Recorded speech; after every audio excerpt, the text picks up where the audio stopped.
èdè méjì mo dẹ̀ lè sọ dáadáa. Ẹ kí àwọn ará lé ní èdè Èkìtì àti èdè Oǹdó mo fẹ́ mọ̀ kankan mo fẹ́ chẹ́ẹ̀kì kankan. Ìyókù àbá èyí mi o mo kí n nílé o ṣé dáadáa ni mo bá yín o.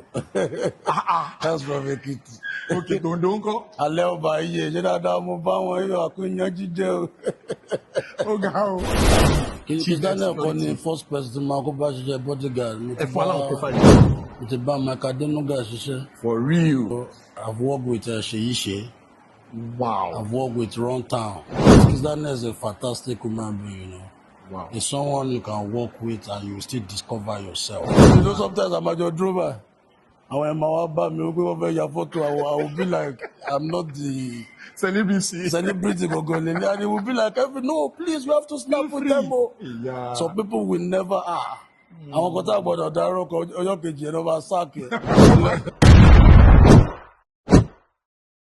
You're welcome to another incredible edition of Unscripted with Jeff Owolewa.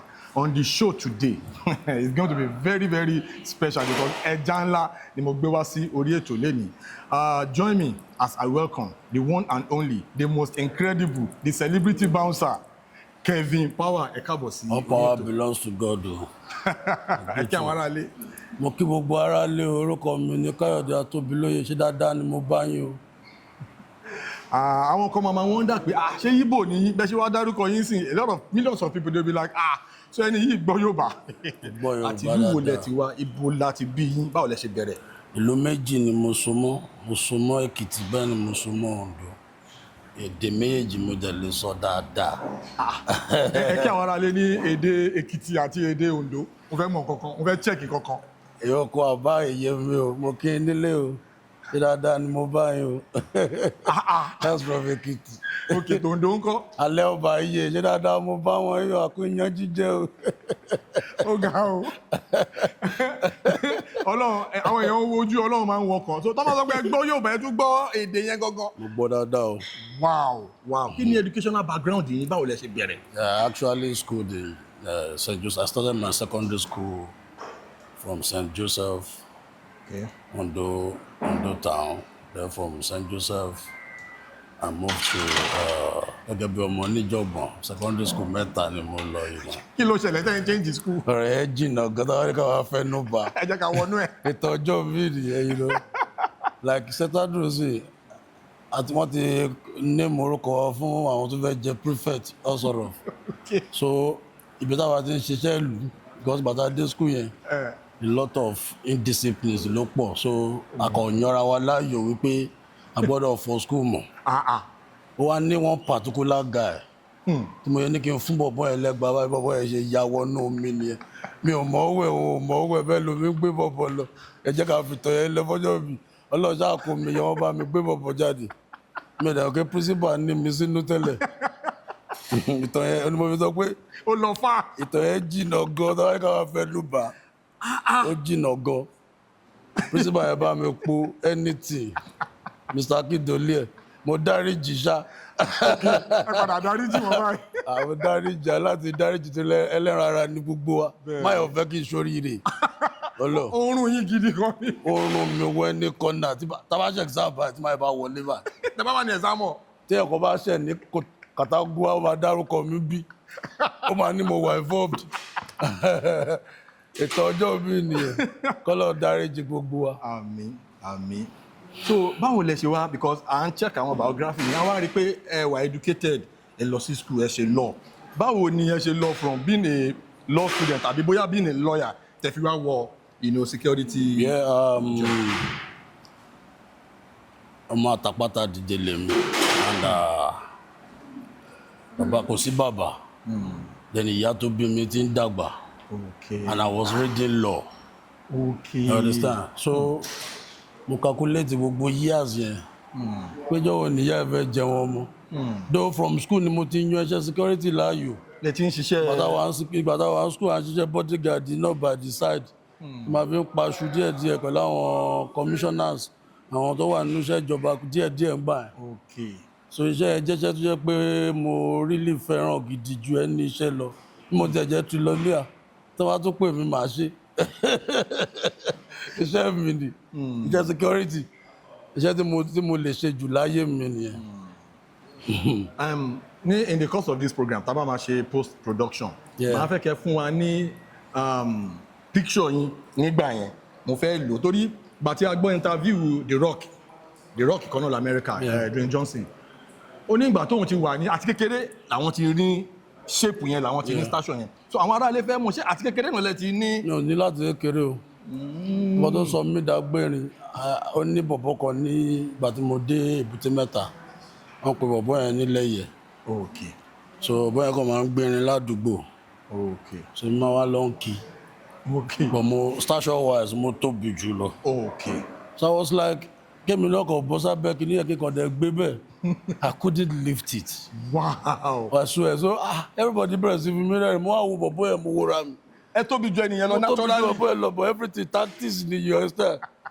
Anger yẹn ló gbé mi bínú pé mo fẹ́ bẹ̀rẹ̀ sí gym. mo dẹ̀ ṣe ń lọ sí school yìí tí bá padà dé anywhere tí bá ti ń train o ò ní súnmọ́ bẹ́ẹ̀.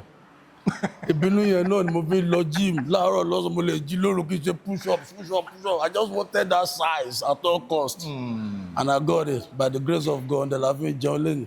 ìgbà wo gbọ́ngàn lẹ bẹ̀rẹ̀ sí ní the lift the first weight yín báyìí. At very to be 25 years ago man it's a long time. 25 years ago. It's a long time because àtẹ̀tù wa form club gan gbàtà wà school. fẹ́ pé masochist àbí nìkan àbọ̀ ń jà fún right everybody tó wá sí tẹ̀lé a máa lọ bẹ̀ so that's been my passion. láti gbà yẹn. ìrìn gbígbé ayé mi nìyẹn. ẹ jẹ́ ká delve professionally law yẹn ṣé ẹ padà parí law yẹn àwọn èèyàn fẹ́ mọ̀ ṣé ẹ parí ẹ̀ gangan. yẹ màá parí ẹ̀ ní Harvard tó bá yá màá parí ẹ̀ ní Harvard tó bá yá because ìpele sí ìpele tó bá parí ní uni a máa ṣe wá lọ sí law school so law school yẹn lè mi target Harvard fún by the grace of God. Ọlọ́run adé ṣe. àṣẹ Èdùmàrè. now ẹ jẹ́ kí ẹ fún wa ní journey yín from being a professional bouncer tẹ́ fi wá di pé ẹ dé ọ̀dọ̀ Kizz Daniel báwo ni ìrìn àjò yẹn ṣe lọ tẹ́ fi di Kizz Daniel kọ́ ni first person tí máa kó bá ṣiṣẹ́ bodyguard. ẹ fún aláwọ̀ profile yín. mo ti bá Mike Adenuga ṣiṣẹ́. for real. for more than even 4 years. Wow. Yes, so I've worked with Sheyi Shey. Wow. I've worked with Runtown. Wow. I've worked with Mimiko, governor of Ondo State. Wow. Deputy Speaker of Ekiti State. Wow. Bẹ́ẹ̀ tá a lè dárúkọ tó pọ̀ bẹ́ẹ̀. Èmi ni mo wá ń do Olifid nígbà tó wá sí Nàìjíríà. Whoa. So I thank God for the profile though. Mo ti try there. So Kizz Daniel, you know, mo kàn wálé lọ́jọ́ yẹn náà ni. So I think they contacted one particular security company. Okay. They wanted a bodyguard at all costs. A professional one. So bọ̀bọ̀ yẹn ló wá fún wọn nọ́mbà mi pé ẹnìkan tó ní òun wọn o. Kizz Daniel dẹ̀ láàkì kan tó wọ̀n gan. Don't like the quality. Big thing baba like and that was how I became so àbúrò wa ní okay that is the person is picky. Okay. Pé kì í jẹ́ ká pété mi àti ẹ̀ bá ríra. Okay. Tó bá like mi. Pé then we met at the airport and I saw him. I did the little I was able to do. Wow. And that was it. Wow. Wow. Okay, because ó máa take a lot fún yín láti ṣiṣẹ́ pẹ̀lú oríyàn bẹ́ẹ̀ yẹn. And eventually ó wá padà wá rí tẹ̀ yín as a permanent. It's a lot. Kizz Daniel is a fantastic human being, you know. Wow. It's someone you can work with and you still discover yourself. Wow. Ọ̀gá wà. Ọ̀gá wà. Àwọn ọ̀gá dẹ̀ tún wà. So ọ̀gá tó bá ti jẹ́ kéèyàn jọ̀gá. Ọ̀gá la máa pè é. Òyìnbó náà pè ní àwọn ọ̀gá. So Kizz Daniel is like àwọn ọ̀gá. So I will always give him that kudos. Torí kò easy kí èèyàn máa ṣiṣẹ́ fún yàn kó tí wàá fún yàn ní chance. You know sometimes I'm at your drama. Àwọn ẹ̀ máa wá bá mi wípé wọ́n fẹ́ ya photo. I will be like I'm not the celebrity gangan lele and he will be like no please you have to snap with them o. Yeah. Some people will never àwọn kan tá a gbọ́dọ̀ dárúkọ ọjọ́ kejì ẹ̀ lọ́ máa sáàkì ẹ̀. Ilé ìfẹ́ máa gba ṣáìn. Wọ́n máa sáàkì ẹ̀ lọ́jọ́ kejì. Wow. Shout out to Kizz Daniel for all you do. Thank you for your support all the time. Now, Baba, ẹ jẹ́ ká wá wọnú nitty-gritty conversation yìí lọ. Yeah. From a professional bodyguard, a security expert, báwo lẹ ṣe wọ inú influencing tó fi di pé ya bẹ̀rẹ̀ sí ní rí ní gbogbo àwọn content skits ìgbà kan àti ẹ̀wà rí skit mi yàtọ̀ sí skit tẹ́ bá feature. Ká fi ògo fún Ọlọ́run ọba ló máa ń kẹ̀dá mọ̀ ṣe. Báwo ni ìrìn àjò yẹn ṣe bẹ̀rẹ̀? Sivansi ló kọ́kọ́ bẹ̀rẹ̀. You know, I met with Sivansi, ó dẹ̀ ní ká máa ṣe kìíní. At first, mo kọ́kọ́ fẹ́ máa ṣe fún lọ́fẹ̀ẹ́. I won't lie to you, but I kọ́kọ́ bẹ̀rẹ̀, mo kọ́ ń ṣe fún yèkíyè tó bá ti fún mi. Àgbà tó wáyà mo wá rí pé this guy is going viral. So wá ní one particular skit kan tá shoot. In fact, àwọn tèmi gan tiẹ̀ bá mi jà lórí skit yẹn because wọ́n believe pé mo gbowó tó pọ̀ ni. Skit wo nìyẹn tó ní Bella prank Wizkid. You know? Mo wá rí wípé this thing went viral and I'm not getting what I'm supposed to be getting from these people. And that was how it started. By the grace of God, ẹ̀dá òkè mọ bó ń ṣe máa ń popular. Mo kàn ṣáà rí pé wọ́n ní mo popular ni mo dá ògo padà sọ́dọ̀ Ọlọ́run ọba. It has not changed me from who I am. This is where I started from and I will still always come here. In the gym. This is National Stadium. National Stadium. Gbọ́dọ̀ jẹ́ níyàn ká tó wá sá kúrò láàrin àwọn ènìyàn. Okay, mo fẹ́ kẹ́ fún alẹ́ experience kan torí being a professional bouncer iṣẹ́ yín ó máa ń require a kind of seriousness. I'm not a bouncer. Okay. I'm a close protector. A close protector. Yeah. Okay. Being a professional close protector. Now, iṣẹ́ yín máa ń require a level of seriousness. Yes. Especially tẹ́ bá ń guide Yes, èèyàn. of course. Then status yín ṣe ó ti kúrò ní close protector ó ti ń lọ sí ẹ ti wà ní status influencing. You are a big influencer now. Nothing can ever take protection from me. Influencing is by design. You see, protection is my life. You understand? That's what makes me who I am. Okay. Ẹ wá fún wa ní story yẹn bẹ́ẹ̀ ṣe lọ from that point wọ inú acting. Torí àkọ́dédé rí nínú big screen movies. I was just at home, you know, a friend, bàbá kan bí bá àpọ̀mọ́ pẹ̀ ní Babatunde. Okay. From Bolale Hospital. Oh, okay. Very, very fantastic man. Kudos to that man. He's a very fantastic man. Shout out to you, Babs. So ìgbà tó pè mí I just came. I just saw it like a film. It has never, it has never been my dream. Go cross the mind yín rárá. So I came, I told him that, well, mi ò mọ nǹkan tó ní kí wá ṣe, but I'm not an actor. Then he said that I should take it serious. That it could be a turning point for me. And I took that word, turning point. I love information a lot. Then I go home, I saw it, okay, turning point. Then I accepted. Okay. Then we came for auditioning. An audition? Yeah, I didn't even know it was an audition. An audition, We came and everybody, I saw a lot of stars. I saw this fantastic man, Baba Shodimu. Okay. I didn't even know it was him until Baba would Baba. I had to start up. Baba Jaba bínú mi ò tètè wò yí dáadáa. I just greeted him. We were there. They just gave me a script. Wọ́n ní ká máa kà. Bẹ́ẹ̀ la sì bẹ̀rẹ̀ sí kà. Bẹ́ẹ̀ la sì kà la Tears of God. It's a fantastic experience for me. I want to give a shout out to Bolale Hospital. It's a big opportunity for me. I will never forget that opportunity in my life. Now, ẹ jẹ́ ká tún wọnú ẹ̀ lọ ní Tigrity. Lórí set yẹn, torí it takes a lot of, a lot of expertise láti wà lórí irú set yẹn. Kò kí n ṣe just a film. Yeah, I this saw is a big screen movie. Shewa Akindele, Funke Akindele. No, Shewa Akindele, yeah. If you notice, I'm so close to him. He's a fantastic guy. Yeah. And tó fẹ́ kéèyàn ọ̀gá ní sàkání òun. I came to that movie. I was just roaming about the camp. Kí ni mo fẹ́ wá ṣe? I saw a lot of actors. Mo jáde pé àwọn èèyàn jáde gbé kámẹ́rà. Kí ni a fẹ́ wá ṣe? That was my first experience. Wow. Then, and you did so well. We were sitting down and I told him that Baba Akiba will not say. And he gave me some words that day. Till today. Ọ̀rọ̀ yẹn jẹ́ ọ̀rọ̀ tó jẹ́ bó dàbí foundation fún mi. That whatever you can do it like you will never do it again. He gave me that word and we got to the scene. But I was ní action àti bọ́tà ọkọ̀ dẹ́rù bà mí because mo rò pé kọ́tà kan máa ṣe ní kọ̀rọ̀ tọ́kọ̀ máa shoot ní bàbá bá ṣe máa ṣe skit. Mo wá rí pé èrò òjókòó tó pọ̀ pé equipment lọ wọ́n tọ́nà. Everybody joking báwo la fẹ́ ṣe. Then I saw that àwọn tó ń ṣe lè tó kù they were talking, they were saying things. And they said I should just come out and fight. And I was like, no, it shouldn't be like that. Everybody display, let me display my small talent. Then I came out and I shouted. No, nobody told me to do that. Okay. That was my line. So that was your first scene on that set? Yeah, that was my line. That was, because that was, by the grace of God, my doing. You know, I just did it. And I improvised. And it was accepted. Wow. You know, and I really appreciate, I thank God for that opportunity, you know. I can't forget that. Wow. Because movie, it was so massive. Everywhere, House of God. Then, your appearance in that movie, that particular scene, that fight sequence, that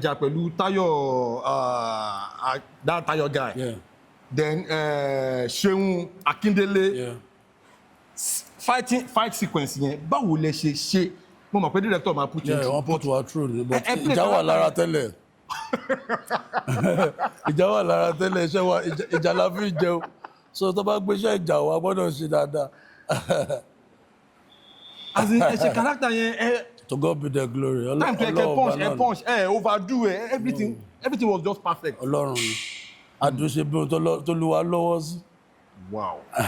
Wow. Let us go further a little bit into the same acting, terrain. Báwo tún ni casting Lishabi yẹn ṣe wáyé? Was it after? In fact, till today, I'm grateful that ẹni tó fún mi ní opportunity yẹn, ẹni tó fẹ́ ọmọ ìlú mi, Lateef Adedeji. Shout out to Lateef. He's a fantastic guy. I really want to appreciate him for that opportunity. It was another turning point for me. That Lishabi, the role they gave me was a role that, normally somebody can every say, no, I would never think I would do it. Because I got there, I met a lot of dignitaries, I met a lot of superstars. It was a bigger opportunity for me to be part of that kind of a movie. And I thank God that I always knew one thing, and I learned it from Kizz Daniel. I learned that thing from Kizz Daniel based on the fact that Kizz Daniel tó bá tẹ̀ tó ṣe best, tó ti perform best here, ó sì ti máa bínú pé òun ò tí try. It will still be disturbing everybody that look. Kìíní yóò tí don say. That show didn't go well. All of you be arguing, no, but Baba will let you go well. And I go home, I thought of that, and I saw that, look, and to be very was satisfied. And that is why when they give me a role, I just want to do my best. I don't want to repeat it. I don't want, you see that issue of repeat, let's go again. Take two. I just want to do it and go home. So I thank God for Lateef Adedeji. He's a fantastic personality. I learned a lot. In fact, when I go to that camp, people like Brian Shatta, people like, I think Fuka Akindele was there too. Dance of God, yeah. A lot of dignitaries, It was a bigger opportunity for me. My God. And mo gbàdúrà, àjọṣepọ̀ àwọn méjèèjì, àti Bípé Mo àti Lateef Adedeji, àjọṣepọ̀ àwọn méjèèjì ò ní túká. Àmín.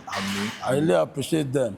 Àmín. Now, ẹ jẹ́ ká wá lọ from this point. Ṣé when you are a close protector. Yeah. Mo sọ lẹ́ẹ̀kan pé ó require seriousness a little bit. Because ẹ gbọ́dọ̀ wà alert. A lot, kò tẹ́ ṣe a little bit. Ẹ gbọ́dọ̀ wà on point. Now, but ẹ ti wá di celebrity yìí nsìn. No, Ọlọ́run ló celebrated that. I'm just still a normal man. Okay. Then ẹ mọ̀ pé reception báwọn èèyàn ṣe máa ń wò yín gbà yẹn. Ó máa yàtọ̀ sí time tẹ́tí. I don't know about that. Influencers. Báwo làwọn fans ṣe ń receive yín? Báwo làwọn àti tó máa ń rí yín? Báwo ló máa ṣe ń ṣe sí yín? Tó bá kí mi, màá kí ẹ. If you no greet me, I go my way. Mi ò mọ bọ́ yẹn wò mí, I just know how I see myself. All I know ni wípé iṣẹ́ mi, iṣẹ́ tí mo fi ń bọ́ ọmọ ni. And I love my family. Wow. And if I love my family, mo gbọ́dọ̀ tẹpá mọ́ṣẹ́. So ìwọ tó bá wá dí mi lọ́wọ́ lẹ́nu iṣẹ́, ọ̀tá mi ńlá ni ẹ́. So báwo ni màá jẹ wà lẹ́nu iṣẹ́ tí màá tún máa ṣeré? Kò ṣeré Moscow. So that's it. Kí ni the most challenging experience in the most challenging experience? As a close protector, I love that phrase. But the way people see us, they see us like we're plucking money. I don't receive beat tire. They see us like we don't work for money. Both friends and family, when they bill you and you can't give to them, you become a problem. You understand? Those are the challenges. Recently, I still got a friend. Tell you will gain anything. I have not gained anything from you. So then what are you expecting to get from me? I'm supposed to gain my life. But that's the most funny irony that I face. People believe we are very, very okay. People believe we don't have any challenges we are facing. Meanwhile, they don't cause many people to have somebody they don't have anybody to call. As a celebrity, you can't call anybody, please help me. They complain if anybody. So those are the challenges. But me, you go your way, people see you like you are proud. A lot of challenges like that. Like some people want to snap picture with you when they know you are at work. That's I see you understand. It's crazy. Okay, as a close protector still. At times, especially a personality like Kizz Daniel. Yeah. Our fans me, a lot of fans, normal, but our fans come and low to the extreme. Because they was stage, because if you go to the extreme, you will meet the extremist. Of course. If you go to the how about the editor drop there? Exactly. Wow, I the video continue. Want to take the time well at the go stage. For you go take time well at the ball. Otoni. Oh, me interview you. Otoni. Want to go stage? Oh, more stress on my to go stage. Ese lomi ma bo. For you guys no le ball at the ball. Because they don't see us like we are working at all. And you're telling you why you still want to do that. Our Lord disrespect here. Look at the other guy. I told him go down. I already warned him don't come up because I knew he was going to come up. Okay, Eddie. They were already making attempts, so I told them don't come up. First person will make attempt to pada. You want to watch maybe they won't bet in you. Okay. No, they efficient they me bet. That's why I see him. First time I met you, tell the tabari, any ma buru. Mo buru da. Ojú yín máa ń le báyìí ní tọ́ba tó alẹ́ iṣẹ́. Especially time tí ẹ̀jẹ̀jẹ̀ wọ limelight yẹn tá máa ń wò pé Kizz Daniel's bodyguard. But mo wá meet him first time. Oh, my impression me change pátápátá. Mo wá pé so ẹni yìí soft ó wà kind hearted báyìí. Ìbáyẹ̀ wà lẹ́nu iṣẹ́ yàtọ̀ sí ìbáyẹ̀ wà lójú ayé. Because ẹ máa ń lejú. Ìbáyẹ̀ fẹ́ pawó nìyẹn. Lejú pawó la wà gbà ẹ̀. Tàbálẹ̀ tó kúrò lẹ́nu pawó wà á ṣeré. Wow. Okay, now ẹ jẹ́ ká Jeff ká lọ sẹ́yìn a little bit. Tí bẹ́ẹ̀ ṣe ń train ten gym. Àwọn challenges wo ni as in physically? Injury. Money. We don't have people that believes in our sport.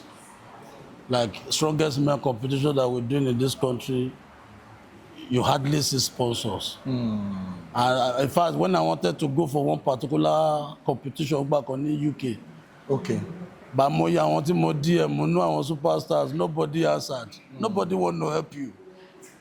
Follow back by forward. Even our pastors, our so-called celebrity pastors, they will not answer you. Sport were very tight and it's very, very expensive. Okay, because mo rí àwọn clips kan. Yeah. Àwọn videos the strongest man in Nigeria. Yeah. Àwọn steps wo lẹ ń take because you are one of the strongest. Competition kan bọ̀ very soon. Kí lorúkọ ẹ̀? Clash of the Titans, Lagos State. Clash of the Titans. Strongest men. It's going to be a very serious competition. Strongest men are going to come all over Africa. Wow. I'm a ṣe Lekiti náà. I'm a ṣe Londo. I'm a ṣe ní Delta State. Okay. So plan it and for doing it. I'm glad I do follow along for people like T-Pompey. Okay. People like Isaac Fayoshi. They are supporting the youth. Okay. And we really appreciate that. People like Obafemi Martins. Okay. They are doing their best for the youth. People like Dagogo. Yes. All of them, they are doing their best. ká dúpẹ́ lọ́wọ́ Ọlọ́run fún gbèsè ayé wọn. So the competition is going to come very soon. The strongest man soon. Strongest man. Nigeria will never forget it. It's coming. Our far truck. Kò sí kọ́tà ní fà. Ẹ máa fa truck life ba. Bẹ́ẹ̀ni o, our far truck. Àwa gbé kò sí kọ́tà ní gbé lọ́jọ́ ẹ̀. You go see am now. Èmi kan mi lè mix ẹ̀. As in I can't wait. Bàtẹ́ ń train lẹ́ẹ̀kan tí mo kọ́kọ́ wọnú gym. Ẹ gbé dumbbell ni àbí? Torí èmi náà máa ń train kékeré kan gbà kan. Dumbbell tẹ gbé yẹn ẹ gbé méjì báyìí. Ẹ gbé báyìí. That's 120 kilo. 120 àbí 60. Lẹ gbé yẹn. Bẹ́ẹ̀ni. Bàtẹ́ wá gbélé mo á rò bóyá kò lè le tó yẹn náà. Mo kàn gbé ẹyọ kan báyìí ni mo ní pé mi lè dìde. Ilé ló lọ tàràrà kó sórí kó mọ̀. Mo wá rí i pé 60 kg lẹ gbé sọ́wọ́ kan yẹn. Wow! Ṣé o charge fún mi ni? Wow! So 60 kg lẹ gbé sọ́wọ́ kan, 60 kg lẹ gbé sọ́wọ́ kejì. Ìgbésí ayé wa ni kò sí kọ́tà fẹ́ ṣe sí. Ẹ má bínú jàre. Like I don't believe o from nǹkan tí mo rí ń sìn because mo wọnú gym ẹlẹ́kan mo rí àwọn colleague náà tó ń pọ̀ tó ń tóbi. Ilé iná pè ní ilé àwọn agbérin powerhouse ilé agbára. Is there anybody that you feel that ẹni yìí is stronger than me? A lot of people now. Irọ́ ni o. Yes, a lot of people. Nǹkan tẹ́ gbé yẹn yọ̀kan tó lè gbé tó ju yẹn lọ. Bàmọ́yé kò sẹ́ tó wà nínú gym tó lè gbé. Alágbára pọ̀ nínú stadium o. Kẹfì power lágbára akọ̀ ṣe tolúwa ni. Ẹni tó bá tún lágbára jù yín lọ ẹni yẹn ó yẹ kó lọ yà sínú magazine báyìí ni. Ta ni mí. So èmi náà I'm familiar with muscle lifting, weight lifting, bodybuilding. Mo mọ̀ pé Coleman is the king of Ronnie Coleman. Ronnie Coleman, the king of bodybuilding. Yeah. He won the Mr. Olympia 9 times, àbí 8 times. Yeah. So mo mọ̀ pé so ní America ẹ máa rí pé bọ̀bọ̀ kan tí wá wà ní UK tó tún ayélo bọ̀bọ̀ kan tí wá wà ní UK ó dà pé òun ló gba Mr. Olympia tó ń ṣe last ọmọ Nàìjíríà bọ̀ wọn UK. Ọmọ Nàìjíríà ṣe dáadáa ní abroad gan. Wọ́n ṣe dáadáa l'abroad gan. We have Isaac Promise. Okay. We have a lot of them like that. We have Awodibu. Whoa. A lot of Nigerians are doing well in bodybuilding. Then another thing, more so professionally. Tell me about bodybuilders here. There was this guy that Oja UFC. Bẹ́ẹ̀ ṣe wà yìí ẹ lè ja combat sport bí boxing tàbí. Mo kàn learn díẹ̀ náà. Díẹ̀ ni. Láti fi jẹun. Láti fi jẹun. Wow. Yeah. Ẹ jẹ́ kí abala tá a wà yìí la máa ń pè ní famous phone call. Àwọn àlejò wa tá bá gbé wá sórí ètò wọ́n máa pe celebrity bíi tiwọn. Wọ́n máa kí àwọn ará ilé. Ẹ̀yin ará ilé ẹ wá nǹkan fìdílé. Our guest will call a celebrity and wọ́n máa shout out sí gbogbo wa. Ẹ jẹ́ ká ní sùúrù ká wá nǹkan fìdílé.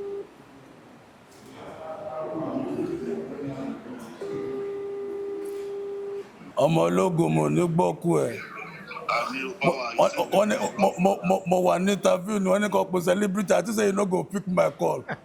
In fact, the kind find way for chop. I do. Boss. Now Jeff dey talk. We dey live. Yes, so Jeff, how far now? Ade Baba, Ade. Our people dey hear you. Greet them, abeg. Yeah, people like the greet you. Happy New Year to everyone. I remain Kevin, but I'm not looking back. Ìsígìnì.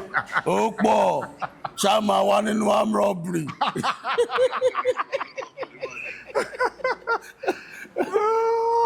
Ẹ̀yin ará ilé ẹ ti rí pé àfàájá ó lọ fún Kevin Kedubale gbóhùn wọn orí ètò tí wọ́n kí wa yẹn. Ẹ jẹ́ ká tẹ̀síwájú bàbá. In the course of your career, kí ni nǹkan tó dùn mọ́ yín nínú jù tó jẹ́ pé tẹ́ bá rántí báyìí ẹ máa ń dúpẹ́ f'Ọlọ́run ni? Ní career o. Nǹkan tó dùn mọ́ mi nínú jù nílé ayé ni wípé Ọlọ́run fún mi ní opportunity láti act. Because people like Lateef Adédèjì, people like Bolale Austin Peter, if you are not acting, how do you want to meet them? It's a big opportunity for me that God gave me a bigger opportunity. Wow. I will never forget that joy. Wow. Everlasting word. Wow. And I met Kizz Daniel, the biggest joy too, you know. Wow. Meeting Kizz Daniel? Yes. Wow. Biggest experience ever. Because I think you travel wide and far. I'm telling you, Koloma pa Kizz Bobo for me. Wow, shout out to Kizz Daniel once again. Baba, any suru, actually, I mean, feel pay because I mean, mom pay attention see, you know, trajectory in the chain run. I mean, feel pay tí ká ní pé ṣe àwọn skits ìgbà yẹn. Ó ṣe kí ẹ má wọ acting professionally. I mean, feel there. No, I was already doing my skits. Just any turn on me now. That's why I will always give a shot because I remember when we went to Cotonou. I remember my boss asked me then, but Kevin, are you sure you are ready for me? Because I'm ready for you now. And I said I was ready. And before I know it, started posting my picture. And before you know it, Kizz Daniel bodyguard everywhere. Wow. So there's nothing I can say that can undermine the role he played in my career. Wow. Understand? Yeah. Far, near and far, I've traveled to almost 22 countries. You know, it's a big opportunity. Wow! You know, so 32 countries around the world. More than that, self. So if I don't know Kizz Daniel, yeah, she understand. If I see one stadium, I'm ṣeré yín bẹ̀. I'm ṣeré wa, I'm okay. Àwọn olówó tá mọ̀. Tábà go and travel, the opportunity not share it. They don't see like you're working, you know. But mo rántí ibi kọta ti ṣiṣẹ́ gbà kọta bá fẹ́ lọ sí Dubai báyìí ogun ni. Kábàá tí wàá sọ ti South Africa, àwọn èèyàn fẹ́ lè lọ dáfá. So, you know, all that people funny, but funny, you know, all this, we need to give it out to all this, you know, all these small superstars. Our stars that we don't call them, we need to appreciate them. We need to appreciate them. Their impact in the life of people is a lot. Even on the economy.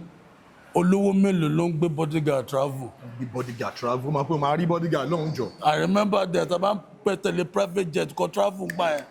Ibi tá a máa lọ jókòó sí wa máa gbọ́n bẹ́ẹ̀ ni. You know, wa máa gbọ́n bẹ́ẹ̀ báyìí wípé yọ̀bá láyé má tẹ̀ torí ẹ̀ pé òun jẹ́ o. You know, if we now have people like this who make it so easy, accessible, we need to appreciate them. Kizz Daniel, you no go fall. Àmín. Olamide, Davido, Wizkid, Burna Boy, Asake, all of you. Rema, shout out to all of you. No be small thing na do. Because what they are doing, so many big men in Nigeria cannot do it. So many rich politicians cannot do it. I'm telling you. I can menu kúrò jàre. So ṣé kò sáwọn time kan tí iṣẹ́ yín as an influencer bóyá fẹ́ lọ ṣe advert kan ẹ fẹ́ lọ ṣe meeting kan or kó jẹ́ pé bí a fẹ́ lọ ṣe kankan kò kí n clash pẹ̀lú iṣẹ́ close protection. Tó bá clash pẹ̀lú ti Kizz máa fílẹ̀ ni o. Ẹni iṣẹ́ tó bá ti clash pẹ̀lú iṣẹ́ Kizz ó ti forí ṣọ́pọ̀ nìyẹn. Gbàtí mo ti ń track yín mo lọ sí láwọn UK lẹ́nu àbí Ghana.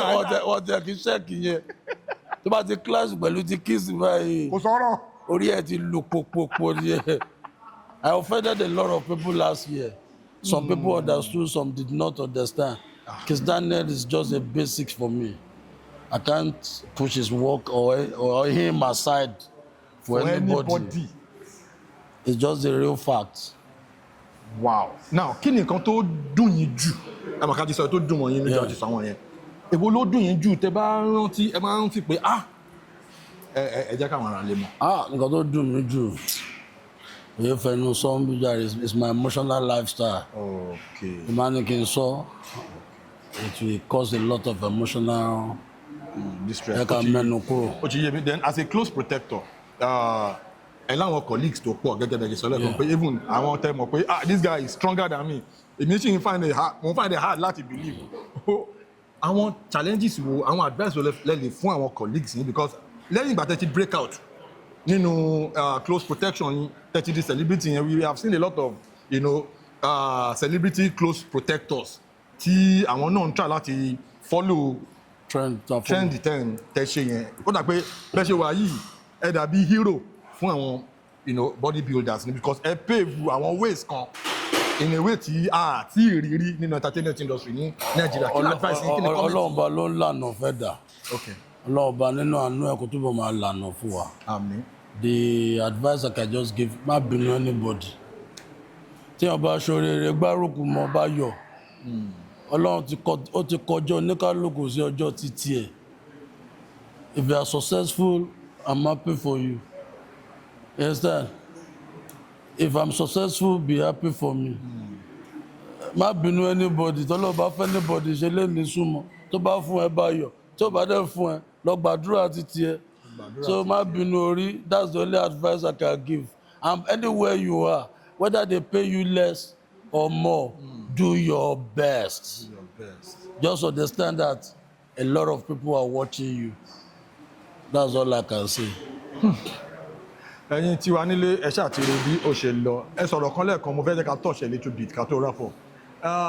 Private jet ọ̀tọ̀ ni kéèyàn fly nínú normal commercial but private jet experience yẹn ẹ kàn fún wa ní one or two àwọn experience yẹn. Ó dùn gan-an private kọ́lọ́ má pa Kizz bọ́bọ́ máa mọtí máa jẹ so máa jẹ chicken gbogbo ẹni because ayé tó wà ní private jet ò ṣe é sọ. Wow. Kizz bọ́bọ́. Ó lọ fà o. Shout out to Kizz Daniel once again. Ẹ kí àwọn ará ilé àwọn fans yín tán. Ẹ̀yin ará ilé mo kí yín o mo dúpẹ́ lọ́wọ́ yín èmi ọmọ yín Kevin Atobilóye tí ò bá sí yín kò sí èmi tẹ́ ẹ bá support mi kò sẹ́ni tó mọ̀ mí. I want to appreciate all of you for the love you've been showing and I want to still appreciate you for the love you will still show because ó ṣe lọ ní kò ní dúró láṣẹ Ọlọ́run ọba. I love you all. Ẹ̀yin tiwa ẹ rí pé níwọ̀n bàtà ṣe yìí àfàájà gidi gan ni. Thank you so much. A pè yín ẹ jẹ́ wa God bless you. Kò sígbà tí mo pè yín tẹ́ kí n jẹ́ wa. Who am I? You have always been a supportive person. Thank you very much. God bless you baba. Thank you. Ibi tí ògo yín dé kò ní takú síbẹ̀. Ó máa sún síwájú ògo yín kò ní wọ̀kùnkùn ní agbára Ọlọ́run. Ẹ ṣé bàbá mi. Ẹ̀yin tiwa nílé as we come to the end of the show Jeff MC aka Tony Montana you already know Montana Unscripted. God bless you. Baba.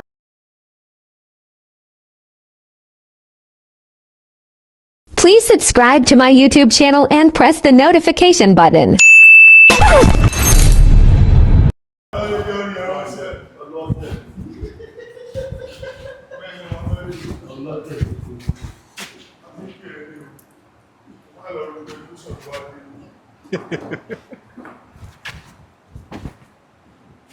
Ṣé ká má tọrọ wa jẹ?